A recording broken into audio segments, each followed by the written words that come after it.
நம்மளுடைய வாழ்க்கையவே மாத்தி போட்டு நெறைய புத்தகங்கள பத்தி நம்ம கேள்விப்பட்டிருப்போம். ஆனா எழுத்தாளர்கள லிட்டரலி கொலை பண்ண புத்தகங்கள் பத்தி நம்ம கேள்விப்பட்டிருக்கோமா? கிடையாது.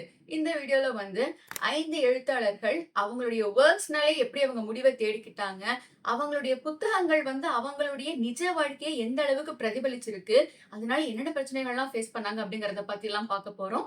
இதுல வந்து நான் Tamil writers, Indian writers and உலகத்துல இருக்கிற ரைட்டர்ஸ், வேர்ல்ட் ரைட்டர்ஸ் அவங்களையும் வந்து மிக்ஸ் பண்ணி தான் இந்த ஒரு லிஸ்ட்ட நான் வந்து எடுத்திருக்கேன். நான் முதல்ல சொல்லப்போற எழுத்தாளர் வந்து சல்மான் ருஷ்டி அவர்கள். அவருடைய புத்தகமான சாத்தானிக் ஓயசிஸ் அப்படிங்கிற புத்தகத்தினால அவர் ஃபேஸ் பண்ண பிரச்சனை வந்து கொஞ்சம் நஞ்சம் கிடையாதுங்க. இந்த சாத்தானிக் ஓயசிஸ் அப்படிங்கிற புத்தகம் வந்து என்னென்ன தீம்ஸ் இருக்குன்னா, மேஜிக்கல் ரியலிசம், ரிலிஜியன், மைக்ரேஷன் இந்த மாதிரி தீம்ஸ் எல்லாம் தான் அது இன்வால்வ் பண்ணியிருக்கு. 2 கேரக்டர்ஸ் ஒரு ஹைஜாக் செய்யப்பட்ட ஃபிளைட்ல இருந்து தப்பிச்சிடுறாங்க. குதிச்சிடுறாங்க வெளிய. அதுக்கப்புறமா அந்த 2 கேரக்டர்ஸ்ல ஒருத்தரு அவரே தன்னை கடவுளா நினைச்சுக்கிட்டாரு. அதாவது கடவுள் அனுப்பின தூதுவன். நானும் கிட்டத்தட்ட கடவுள் மாரி தான் நினைச்சுக்கிறாரு. இன்னொரு கேரக்டர் வந்து தன்னைத்தானே சாத்தானா நினைச்சுக்கிறாங்க. அதுக்கப்புறம் என்னென்ன விஷயங்கள்லாம் நடக்குது அப்படிங்கிறது தான் கதை. இது என்ன பிரச்சனையை ஃபேஸ் பண்ணுச்சுன்னா, ஒரு குறிப்பிட்ட மதத்துக்கு எதிரா நீங்க எல்லா கருத்துக்களையும் பரப்பியிருக்கீங்க. ஒரு குறிப்பிட்ட மதத்துல இருக்கிற அந்த தலைவருடைய மனைவிகளுடைய பேரை வந்து இந்த கதையில இருக்க ப்ராஸ்டிடியூட்ஸ்க்கு யூஸ் பண்ணியிருப்பாரு. கடவுளுடைய மந்திரத்த வந்து ஒரு சாத்தான் வந்து தப்பா சொல்லிக் குடுத்து, அந்த மந்திரத்த பல இடங்கள்ல யூஸ் பண்ணி, அதனால வர பிரச்சனைகள பத்தியெல்லாம் வேற இந்த புத்தகத்துல பேசியிருப்பாங்க. இதனால ரியல் லைஃப்ல என்னென்ன பிரச்சனை வந்ததுன்னா, ஈரான் நாட்டுடைய தலைவர் இருக்காரு இல்லைங்களா? அவரு வந்து இவர வந்து எங்க பார்த்தாலும் நீங்க சுட்றலாம் அப்படின்னு சொல்லி ஒரு ஆர்டர் போட்டிருக்காங்க. சார் வந்து கிட்டத்தட்ட ஒரு ஒரு 1 வருஷம் வீட்டுக்குள்ள இருந்திருக்காரு. அதுக்கப்புறமாவும் நெறைய வருஷங்கள் அவருடைய பேரே வந்து வெளிய தெரியாம தான் இருந்திருக்கு. ஏன்னா பேர மாத்தி மாத்தி யூஸ் பண்ணிட்டு இருந்திருக்காரு. தன்னுடைய ஒரிஜினல் பேர அவர் வெளிய சொல்லவே கான்ஸ்டன்ட்டா வந்து வீட்டுக்குள்ளேயே ஒரு மாரி பாதுகாக்கப்பட்ட வளையத்துக்குள்ளேயே தான் அவர் வாழ்க்கைய வந்து நெறைய வருஷங்கள் கழிச்சிருந்திருக்காரு. ஒரு பாயிண்ட்க்கு அப்புறம் வந்து அதெல்லாம் இனிமேல்லாம் செல்லுபடி ஆகாது. இனிமேலாம் அதெல்லாம் ஒண்ணும் பண்ணாதீங்க அப்படின்னு சொல்லி அந்த கவர்மெண்ட்டே அவங்க கிட்ட இருந்து திருப்பிலாம் வாங்கிட்டாங்க. இதெல்லாம் எதுவும் ஆகாது அப்படின்னு சொல்லிட்டு. ஆனாலும் எழுதின இவருக்கு ஆபத்து வந்தத விட, இவருடைய அந்த புத்தகத்த டிரான்ஸ்லேட் பண்ணாங்க இல்லைங்களா? ஜப்பானிய மொழியில டிரான்ஸ்லேட் பண்ணவர வந்து லிட்டரலி இறந்துட்டாரு. கொலை பண்ணிட்டாங்க. இட்டாலியன் மொழியில மொழிமாற்றம் செஞ்சவர் வந்து நெறைய பிரச்சனைகள ஃபேஸ் பண்ணியிருக்காரு. பட் அவர வந்து கொலை மட்டும் பண்ணல அவர. மற்றபடி எல்லா பிரச்சனையும் அவர் ஃபேஸ் பண்ணியிருக்காரு. சோ இந்த ஒரு புத்தகம் வந்து அவருடைய வாழ்க்கையவே கிட்டத்தட்ட தலைகீழா புரட்டி போட்ட ஒரு புத்தகம். நம்ம இந்தியன் கவர்மெண்ட் கூட இந்த புத்தகத்த வந்து தடை பண்ணி வச்சிருக்குங்க. இன்னொரு தரப்புல வந்து இது பாருங்க இதெல்லாம் வந்து நீங்க இவ்வளவு சீரியஸா எடுக்க வேண்டாம். இது ஒரு சாதாரண விஷயம். இது எந்த மதத்தையும் வந்து கிண்டல் அடிச்சு, நக்கல் அடிச்சு பண்ணப்பட்ட ஒரு விஷயம் கிடையாது அப்படின்லாம் வேற சொன்னாங்க. ஆனாலும் வந்து எப்படி எழுதிட்டாரு இவரு, இவர் இப்படி பண்ணிட்டாருல்ல அப்படின்னு சொல்லி அந்த கோவம் தான் அதை விட ஜாஸ்தியாவே இருந்திருக்கு. எழுத்தாளர்கள் அப்படின்னால அவங்களுக்கு டெஃபினட்டா கற்பனை நெறைய இருக்கும், இருக்கணும். சோ என் கற்பனைய கூட என்னால யூஸ் பண்ண முடியல. ஒருத்தருடைய கற்பனைக்கே வந்து இவ்வளவு ஒரு த்ரெட் ஏற்படுது அப்படின்னா, நம்ம என்ன மாதிரியான சமூகத்துல வாழறோம்லாம் கூட நெறைய பேர் வந்து கேள்வி எழுப்பியிருந்தாங்க. ஆனா இந்த புத்தகம் வந்து டெஃபினட்டாவே நெறைய பேர் படிச்சுட்டு, எல்லாரும் படிக்கலாங்க. நல்லா தான் இருக்கு. நல்லா எழுதியிருக்காரு. நல்ல நரேஷன்லாம் சொல்லியிருந்திருக்காங்க. இன்னொரு ட்விஸ்ட் என்னன்னா, இதுதான் மேஜிக்கல் ரியலிசம்னு ஆரம்பத்திலேயே நான் தான் சொல்லிட்டேன்ல அப்படின்னு அவரு ஒரு வாதத்த முன் வச்சிருக்காரு. ஆனா, நீங்க வந்து அத சும்மா தப்பிக்கிறதுக்கான ஒரு சாக்கா தான் சொல்றீங்க. மேஜிக்கல் ரியலிசம் எல்லாம் கிடையாது. நீங்க வேணும்னு தான் அட்டாக் பண்ணியிருக்கீங்க அப்படின்லாம் வேற சொல்லியிருந்திருக்காங்க. சோ இதுதான் வந்து முதல் எழுத்தாளர். 2வது எழுத்தாளர் வந்து நம்மளுடைய தமிழ் எழுத்தாளர் பெருமாள் முருகன் அவர்கள். பெருமாள் முருகன் சார் பத்தி நம்ம சேனல்ல நம்ம பேசியிருக்கோம். அவருடைய மாதர்பாகன் புத்தகத்த பத்தி நம்ம பேசியிருக்கோம். சார் லிட்டரலி தன்னுடைய சமூக வலைதளங்கள்ல வந்து நான் வந்து இறந்துட்டேன். இந்த மாதிரி வந்து என்னுடைய எழுத்துக்கள் எல்லாமே இறந்துருச்சு அப்படிங்கிறத மீன் பண்ணி இறந்துட்டேன் அப்படிங்கிற சென்ஸ்லலாம் போட்டாரு. நான் இந்த வீடியோல நான் சொல்லப் போறது வந்து அதே மாதிரி இருக்க வேற ஒரு புத்தகம். மயிர்தான் பிரச்சனையா அப்படின்னு சொல்லி சார் வந்து ஒரு புத்தகம் எழுதிருவாரு. நாளிதழ்கள்லயும் மேகசின்ஸ்லயும் வெளிவந்த ஒரு கட்டுரைகளோட தொகுப்பு மாதிரி தான் அந்த புத்தகம். என்ன கான்செப்ட்னா, சின்ன வயசுல இருந்து இப்போ வரைக்கும் எல்லாருமே வாழ்க்கையில ஒரு தடவையாவது என்ன மண்டைய வச்சிருக்க நீ மண்டையா அது அப்படிங்கிற மாதிரி ஒரு திட்டம் வாங்கியிருப்போம். குறிப்பிட்டு சொல்லப்போனா நம்மளுடைய பள்ளி பருவத்துல இந்த திட்டம் நம்ம ஜாஸ்தியாவே வாங்கியிருப்போம். ஆனா இப்ப இருக்கிற எல்லா பிரச்சனைகள்லயுமே உங்களுக்கு வந்து வயிறு மட்டும் தான் பிரச்சனையா? ஆசிரியருக்கும் மாணவருக்கும் உண்டான அந்த உறவுல இருக்கிற சிக்கல்கள், ஆசிரியர்கள் தரப்புல வந்து நான் போர்டு பக்கம் திரும்பினாலே வந்து அவங்க பேச ஆரம்பிக்கிறாய்ங்க, சாக்பீஸ் விட்டு எறியறாய்ங்க, கிண்டல் அடிக்கிறாய்ங்க, ஏதாவது சொல்ல போயிட்டோம்னா நம்மளே அடிக்க பாயுறாய்ங்க அப்படின்னு சொல்றதும், மாணவர்கள் தரப்புல இருந்து மரியாதையே இல்லாம நடத்துறாங்க, நாய் பேயின்லாம் சொல்லி திட்டுறாங்க, எங்கள புரிஞ்சுக்கவே மாட்றாங்க அப்படின்னு சொல்றதும், இந்த ஒரு விஷயம் வந்து காலங்காலமா நடந்துகிட்டே இருக்கிற ஒண்ணுதான். ஒரு கட்டம் வரைக்கும் வந்து அந்த ஆசிரியர்கள வந்து எதிர்த்தே பேசாத அந்த மாணவர் சமூகம், ஒரு கட்டத்துக்கு அப்புறம் எப்படி இப்படிலாம் எதிர்த்து பேச போச்சு, என்ன நடக்குது அப்படிங்கிற மாதிரி விஷயங்கள்லாம் கூட வந்தது. ஆக்சுவலி சார் வந்து கட்டுரையை பப்ளிஷ் பண்ணிருவாரு. அதுக்கப்புறம் வந்து டீச்சர்ஸ் வந்து அதுக்காக மெயில்ல லெட்டர் எல்லாம் போடுவாங்க. ஏங்க இப்படி எழுதி சொல்றீங்க? நான் ஃபேஸ் பண்ற பிரச்சனை உங்களுக்கு தெரியுமா? அப்படின்னு சொல்லிட்டு. அதுல தான் நெறைய ஆசிரியர்கள் சொல்லியிருந்தாங்க. எங்கள வந்து அடிக்கலாம் பாயுறாங்கங்க. கையெல்லாம் நீட்டிட்டு வர்றாங்க. நாங்க என்ன பண்றதுன்னே தெரியல. இப்ப இவர் சொல்ற மாதிரி வந்து ஒரு தரப்புல வந்து இங்க எப்படி வேணா நீங்க மண்டைய வச்சுட்டு வாங்க அப்படின்றத சார் வந்து ஒரு வாதமா சொல்லியிருப்பாரு. தலைதானே தலை எப்படியாவது வச்சுட்டு வரட்டும் படிச்சா போதும் அப்படின்ட்டு. அதுக்கு ஆசிரியர்கள் தரப்புல இருந்து சரிங்க இப்ப தலைய விட்டுறலாம். நாளை பின்ன வந்து வண்ண உடைகள் அணிஞ்சிட்டு வரலாம். எதுக்கு சீருடை எல்லாம் அணிஞ்சுக்கிட்டு இப்படி எல்லாத்தையும் நம்ம விட்டுட்டே இருக்கலாமா? கல்வி அப்படிங்கிறது கல்வியோட சேர்த்து அந்த ஒழுக்கத்தையும் போதிக்கிறது தானே ஆசிரியர்களோட கடமை. நீங்க வந்து இப்படியே பண்ணிட்டு இருந்தீங்கன்னா எப்படி நாங்க போதிக்கிறது அப்படிங்கிற மாதிரி விஷயங்கள கேட்டிருக்காங்க. கேட்டா அவங்க ஒரு லெட்டர் எழுதுவாங்க. சார் அதாவது அந்த எதிர்வினைக்கு ஒரு மறுவினை வேற ஆற்றுவாரு. அதுல வந்து இந்த மாதிரி நான் என்ன சொன்னேன், இந்த மாதிரி என்ன ஆச்சு அப்படிங்கிறதெல்லாம் பேசியிருப்பாரு. இந்த புக்குக்கு வந்து பேன் எல்லாம் பண்ணல. மாதுர்பாகன தான் கம்ப்ளீட்டா பேன் எல்லாம் வேற பண்ணியிருந்தாங்க. இந்த புத்தகம் வந்து ஓரளவுக்கு எல்லாருமே எதிர்ப்பெல்லாம் தெரிவிச்சாலும் ஓகே. அதாவது எதிர்க்கருத்து இருக்கிறவங்க எல்லாரையுமே எதிரியா நினைக்க முடியாதுன்னு ஒரு விஷயம் சொல்லுவாங்க இல்லைங்களா? ஆனா இந்த புத்தகம் வந்து ஆசிரியர்கள் தரப்புல இருந்து பெருமாள் முருகன் சார் கிட்டயே, "ஏன் சார் நீங்களும் ஒரு டீச்சர் தானே. உங்களுக்கு தெரியாதா அதெல்லாம் எவ்ளோ கஷ்டம், எவ்ளோ ஃபேஸ் பண்றோம்னு சொல்லிட்டு. நீங்களே இப்படி மாணவர்களுக்கு சாதகமா எழுதுறேன் அப்படின்னு சொல்லி இப்படி எழுதிட்டீங்களே சார்" அப்படின்னு சொல்லி நெறைய பேர் அந்த கேள்வியெல்லாம் வேற கேட்டிருக்காங்க. இந்த புத்தகத்த பத்தி நான் வந்து நம்ம சேனல்ல வந்து டீட்டெயில்டா பேசியிருக்கேன். லிங்க் வந்து ஃபர்ஸ்ட் கமெண்ட்ல குடுக்குறேன். நீங்க தேவைப்பட்டா வந்து செக் பண்ணிக்கோங்க. 3வதா நான் சொல்லப் போற எழுத்தாளர் வந்து சில்வியா பிளாத் அப்படிங்கிறவங்க. இவங்க வந்து பெல்ஜர் அப்படிங்கிற ஒரு புத்தகத்த எழுதியிருக்காங்க. எஸ்தர் அப்படிங்கிற இவங்களுடைய கதையுடைய ஃபீமேல் புரோட்டகனிஸ்ட் வந்து ஒரு எழுத்தாளர் ஆகணும்னு ஆசைப்பட்டுட்டு இருப்பாங்க. ஒரு இன்டர்னா வேலை பார்த்துக்கிட்டு இருப்பாங்க. ஸ்காலர்ஷிப்லாம் வேற வின் பண்ணியிருப்பாங்க. ஸோ ஒரு கம்ஃபர்டபுளா இருக்கிற ஒரு பொண்ணு மாதிரி தான் ஆரம்பத்துல நமக்கு வந்து அவங்கள பார்க்கறப்ப தெரியும். ஆனா அவங்க மனசுக்குள்ள வந்து ஏகப்பட்ட பிரச்சனைகள் போய்க்கிட்டு இருக்கு.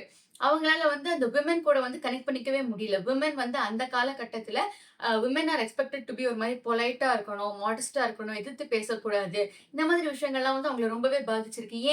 ஏன் நம்ம 2 ஜெண்டர்ஸ் இருக்காங்க. அவங்களுக்கு மட்டும் எப்படி இவ்ளோ தளர்வுகள் கிடைக்குது? நமக்கு ஏன் கிடைக்கல? அப்படிங்கிற சின்ன விஷயத்துல ஆரம்பிச்சு, விமென் வந்து அந்த காலத்துல இருந்து ஆரம்பிச்சு இந்த காலம் வரைக்கும் அந்த கொடுக்கப்படுற 2 சாய்ஸஸ் ஆன either you have to choose marriage or you have to choose your career. இந்த 2ல வந்து ஏதாவது ஒண்ணு தான் கிடைக்கும். அது ஏன் பெண்களுக்கு மட்டும் எப்பயும் ஒண்ணே ஒண்ணு தான் கிடைக்குது அப்படிங்கிற வரைக்கும் ஏகப்பட்ட விஷயங்கள பத்தி அந்த புத்தகத்துல அவங்க வந்து பேசியிருப்பாங்க. இதுல வந்து கிட்டத்தட்ட அவங்களுடைய ரியல் லைஃபோட ஒரு மிரர் இமேஜ் தான் இந்த புத்தகம். ரியாலிட்டில அவங்க என்னென்னலாம் ஃபேஸ் பண்ணாங்களோ, அதெல்லாம் அந்த புத்தகத்துல எழுதியிருப்பாங்க. அவங்க வந்து சூசைட் அட்டெம்ப்ட்லாம் வேற ஒரு தடவ பண்ணியிருக்காங்க. அதுக்காக போயிட்டு ஒரு ஒரு மென்டல் ஹெல்த் இன்ஸ்டிடியூட்ல லிட்டரலி ஒரு மென்டல் ஹாஸ்பிட்டல்ல வந்து அவங்க போய் ட்ரீட்மெண்ட்லாம் எடுத்திருந்திருக்காங்க. பட் ஒரு பாயிண்ட்க்கு அப்புறம் அவங்க வந்து இறந்துட்டாங்க. அவங்க ஆக்சுவலி அந்த புத்தகத்துல அவங்க சொன்ன விஷயங்கள் எல்லாமே ரியல் லைஃப்ல அவங்க ஃபேஸ் பண்ண விஷயங்கள் தான். அவ்ளோ கஷ்டப்பட்ட ஒருத்தவங்க, அவ்ளோ ஒரு அழகான வொர்க்க குடுக்க முடியுமா? அப்படின்னு நெறைய பேர் ஆச்சரியப்பட வச்ச விஷயமும் அதுதான். இவங்க வந்து தன்னுடைய ஒரிஜினல் பேர்ல இந்த புக்க வந்து பப்ளிஷ் பண்ணல. வேற ஒரு ஃபேக் நேம்ல தான் பப்ளிஷ் பண்ணியிருக்காங்க. ஆனாலும் வந்து அவங்களுக்கு இதனால நெறைய பிரச்சனைகள் வந்திருக்கு. இன்னொரு விஷயம் வந்து அந்த ஒரு காலகட்டத்தில மென்டல் ஹெல்த் அப்படிங்கிற ஒரு விஷயத்துக்கு வந்து நல்ல ஒரு இம்பார்ட்டன்ஸ் கொடுக்கப்பட்டது கிடையாது. இப்ப கூட அது ஒரு ஸ்டிக்மாவா தான் இருக்கு. இப்ப கூட யாராச்சும் ஒருத்தவங்க வந்து நான் போயிட்டு ஒரு தெரப்பி எடுக்கிறேன்.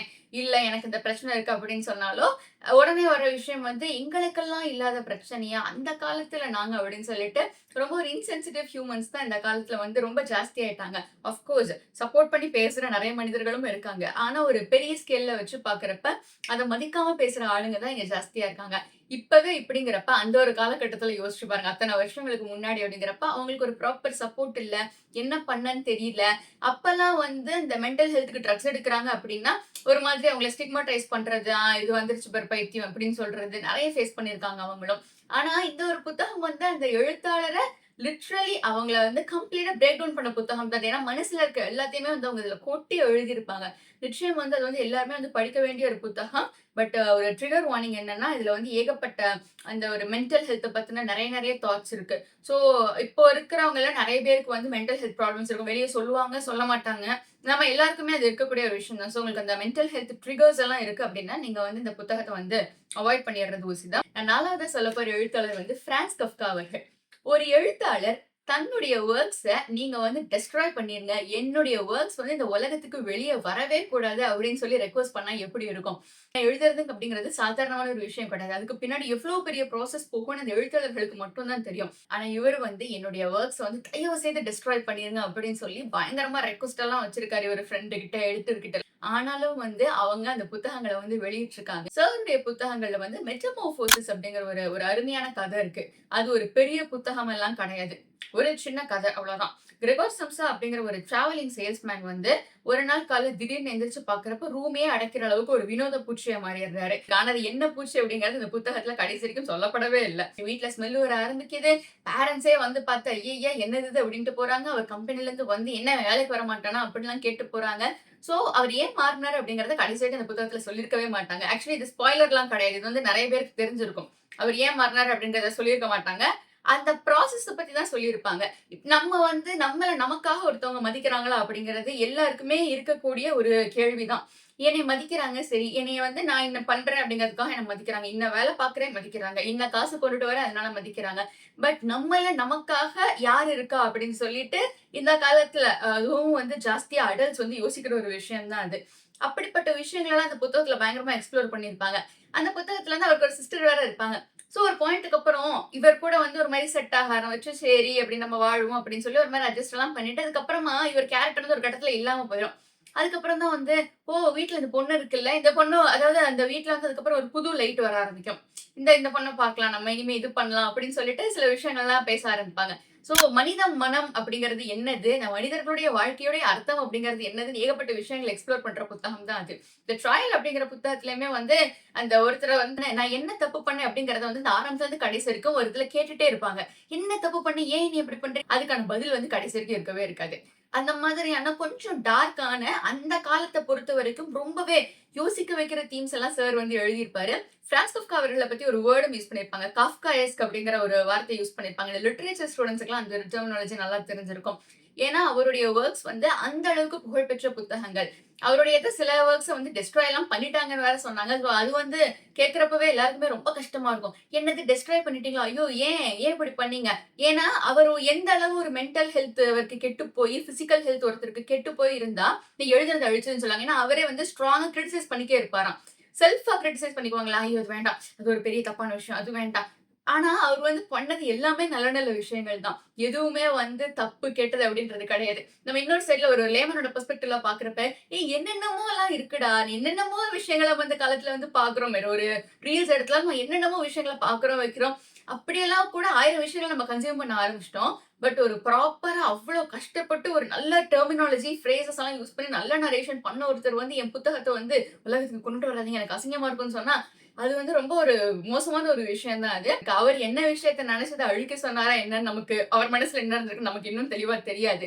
ஆனா, அத வந்து நம்ம எல்லாருமே வந்து இன்னை காலத்துல வந்து படிச்சு இந்த Instagramல அங்க இங்கன்னு அவர பத்தி பெருமையா பேசுறப்ப, அவர் வந்து எங்கேயாச்சும் இருந்தாருன்னா லிட்டரலி ஹேப்பியா தான் ஃபீல் பண்ணுவாரு. இந்த ஃபைனலா சொல்லப்போற புத்தகம் வந்து பேல் கிங் அப்படிங்கிற ஒரு புத்தகம். டேவிட் ஃபாஸ்டர் வாலேஸ் அப்படிங்கிறவர் எழுதினது. இது ஆக்சுவலி தமிழ்லயும் இருந்திருக்கு. வெளிரிய ராஜா, வெளிரிய அரசர் அப்படின்னு சொல்லி 2 டாபிக் பார்த்தேன். பட் அதெல்லாம் அவுட் ஆஃப் ஸ்டாக்ன்ற மாரி தான் காட்டுச்சு. ஸோ இங்கிலீஷ்ல மட்டும் தான் இருக்கு போல இருக்கு. இன்றைய காலகட்டத்த பொறுத்தவரைக்கும் ஹீரோயிசம் அப்படின்னா என்ன? ஒரு டே டு டே லைஃப்ல நம்மலாம் வந்து ஒரு வெளிய போயிட்டு வர்றதே ஒரு ஹீரோயிசம் தான். இன்னைய காலகட்டத்த பொறுத்தவரைக்கும். ஒரு ஒரு நாளையும் கடக்கிறதே அப்படிங்கிறது நெறைய பேருக்கு வந்து அது ஒரு பெரிய கஷ்டமா தான் இருக்கும். ஐஆர்எஸ் அப்படிங்கிற ஒரு சிஸ்டம் அதாவது இன்டர்னல் ரெவென்யூ சர்வீஸ் அப்படிங்கிற ஒரு இடத்துல வந்து நடக்கிற கதை தான் இது. அங்க வேலை செய்யற ஆளுங்க தான் அந்த கதையோட மெயின் கேரக்டர்ஸா வருவாங்க. சும்மா சிம்பிளான கதை. அந்த ஐஆர்எஸ்க்கு வந்து ஆக்சுவலி 2 மோட்டிவ் இருக்கும். ஒரு மோட்டிவ் வந்து ஒரு மேக்ஸிமமா ப்ராஃபிட் பண்ணணும் அத வச்சு அப்படின்னு சொல்லி ஒரு பக்கம் நெனச்சிட்டு இருப்பாங்க. இன்னொரு பக்கம் வந்து அங்க இருக்கிறவங்க எல்லாம் இல்ல இதோட நேச்சர் வந்து இதுதான். இது வந்து தன்னுடைய இயல்புலயே இருக்கட்டும் அப்படின்னு நினைக்கிற கேரக்டர்ஸ். சோ நம்ம லைஃப்ல வந்து சில விஷயங்கள நம்ம பண்ணி தான் ஆகணும் அப்படின்னு ஒண்ணு இருக்கும். இப்போ காலைல எந்திரிக்கிறோம், வெளிய வேலைக்கு போறோம், சில விஷயங்கள் பண்றோம். நமக்கு வந்து மனசுல 1000 கவலைகள், கஷ்டங்கள் இருந்தாலும், இன்னைக்கு வந்து இது எல்லாருக்குமே பொருந்தும். எல்லாத்தையும் மறைச்சுக்கிட்டு எல்லாருமே வந்து தங்களுடைய வேலைகள செஞ்சுட்டு தான் இருக்காங்க. அது ஓடுற காரணம் வந்து வேற வேறயா இருக்கலாம். ஒரு சிலர் வந்து குடும்பத்துக்காக ஓடுவாங்க. ஒரு சிலர் அவங்களுக்காக, ஒரு சிலர் பணத்துக்காக, 1000 காரணங்களுக்காக இருக்கலாம். ஆனா எல்லாருமே வந்து அந்த மனசுல இருக்கிறத மறைச்சுக்கிட்டு வெளிய போயிட்டு வந்துட்டு தான் இருக்காங்க. அந்த மாரி விஷயங்கள எக்ஸ்ப்ளோர் பண்ற ஒரு புத்தகம் தான் இது. அந்த ஒரு போர்டம், ஒரு மீனிங்லெஸ்னஸ் அப்படின்ற ஒரு ஸ்டேட் இருக்கும் இல்லைங்களா? அப்படி இருக்கிறப்ப அத மனிதர்கள் எப்படி ஃபேஸ் பண்றாங்க? மென்டல் ஹெல்த் உடைய ஸ்ட்ரகிள்ஸ வந்து அழகா பேசின மற்றொரு புத்தகம் இது. இந்த புத்தகம் வந்து அவர் இறந்து கிட்டத்தட்ட ஒரு 3 வருஷத்துக்கு அப்புறமா தான் வந்து வெளியிடப்பட்டிருக்கு. மனிதர்களுடைய அந்த சிம்பிளான விஷயங்கள் இருக்கு இல்லைங்களா? கைண்ட்னஸ், ஹியூமனிட்டி அந்த மாதிரி விஷயங்கள்லாம் வந்து அதுதான் வந்து அன்றாட வாழ்க்கையில ரொம்ப ஜாஸ்தியா தேவைப்படுற ஒரு விஷயம். ஒண்ணு சொல்லுவாங்கல்ல, அடுத்தவங்க என்ன ஃபேஸ் பண்றாங்கன்னு நமக்கு தெரியாது. சோ நம்மளால முடிஞ்ச வரைக்கும் நம்ம அடுத்தவங்களுக்கு குடுக்கக்கூடிய ஒரு விஷயம் அப்படின்னா, நம்ம வந்து அவங்கள மேல அன்பா இருக்கணும். அவங்க வந்து தேவையில்லாத விஷயத்துல மூக்கு நுழைக்காம இருக்கணும். இந்த காலகட்டத்த பொறுத்தவரைக்கும் 1000 பேர் 1000 பிரச்சனை ஃபேஸ் பண்ணிட்டு இருக்கப்ப, நீ போய் அடுத்தவன் பிரச்சனையில மூக்கு நுழைக்காம இரு. நீ உன் வேலைய பார்த்துட்டு நீ நிம்மதியா இருந்தனால, அதுவே நீ அவங்களுக்கு செய்ற பெரிய உதவிதான்னு சொல்லுவாங்கல்ல. அந்த மாரி விஷயங்கள்லாம் அந்த புத்தகத்துல வந்து ரொம்பவே அழகா எக்ஸ்ப்ளோர் பண்ணியிருப்பாங்க. ஸோ இதெல்லாம் தான் வந்து அந்த எழுத்தாளர்கள லிட்ரலி வந்து ரொம்ப ஒரு மோசமான நிலைமைக்கு தள்ளுன புத்தகங்கள். பட் இந்த புத்தகங்கள் எல்லாமே வந்து இன்னைய வரைக்குமே இந்த எல்லா புத்தகங்களுமே வந்து வேற ஒரு லிட்ரலி நிஜமாவே நீங்க படிக்க வேண்டிய புத்தகங்கள் அப்படிங்கிற லிஸ்ட்ல வந்து இந்த புத்தகங்கள வச்சிருப்பாங்க. பட் அதுக்கான அது தடை செய்யப்பட்ட காரணங்களா இருக்கலாம். அது ஃபேஸ் பண்ண கடுமையான எதிர்வினைகளா இருக்கலாம். நெறைய நெறைய பிரச்சனைகளும் இருக்கத்தான் செய்யுது. ஸோ இந்த வீடியோ பத்தி நீங்க என்ன நினைக்கிறீங்கன்னு சொல்லுங்க. அண்ட் இந்த மாதிரி புத்தகங்கள் வந்து நீங்க என்ன படிச்சிருக்கீங்கன்னு சொல்லுங்க. இது வந்து ஆக்சுவலி நான் சொன்னது வந்து ரொம்ப கம்மியான ஒரு லிஸ்ட் தான். இன்னும் இதுல நெறைய நெறைய எழுத்தாளர்கள் இருக்காங்க. ஆக்சுவலி இப்படி ஒரு லிஸ்ட் எடுத்து நம்ம உட்கார்ந்து வொர்க் பண்ணோம் அப்படின்னாலே வந்து நான் ஆக்சுவலி இன்னொரு 5 எழுத்தாளர்கள் கூட நான் எடுத்து வச்சிருந்தேன். பட் இது வந்து லைக் இது 5 இது போதும் அப்படின்னு சொல்லிட்டு தான் நான் இந்த வீடியோ வந்து வெறும் 5 ஸ்டாப் பண்றேன். ஏன்னா எல்லாத்தையுமே வந்து இந்த மென்டல் ஹெல்த் தீம்ஸ்குள்ள வந்து நான் கொண்டுட்டு வந்ததுனால I am stopping the video with these 5 people. இந்த மாதிரி வந்து வேற என்னென்ன எழுத்தாளர்கள்லாம் இருக்காங்க நீங்க நினைக்கிறீங்கன்னு சொல்லுங்க. அண்ட் உங்களுக்கு வந்து நம்ம சேனல் பிடிச்சிருந்தா நமக்கு வந்து லைக் பண்ணுங்க, ஷேர் பண்ணுங்க, கமெண்ட் பண்ணுங்க. கமெண்ட் எப்படி ஸ்வைப் பண்ணீங்கன்னா ஹைப் ஆப்ஷன் வரும். ஹைப்பும் கொடுங்க. இன்ஸ்டாகிராம்லயும் வந்து I am there. You can follow me there also. So thank you for choosing to watch this video.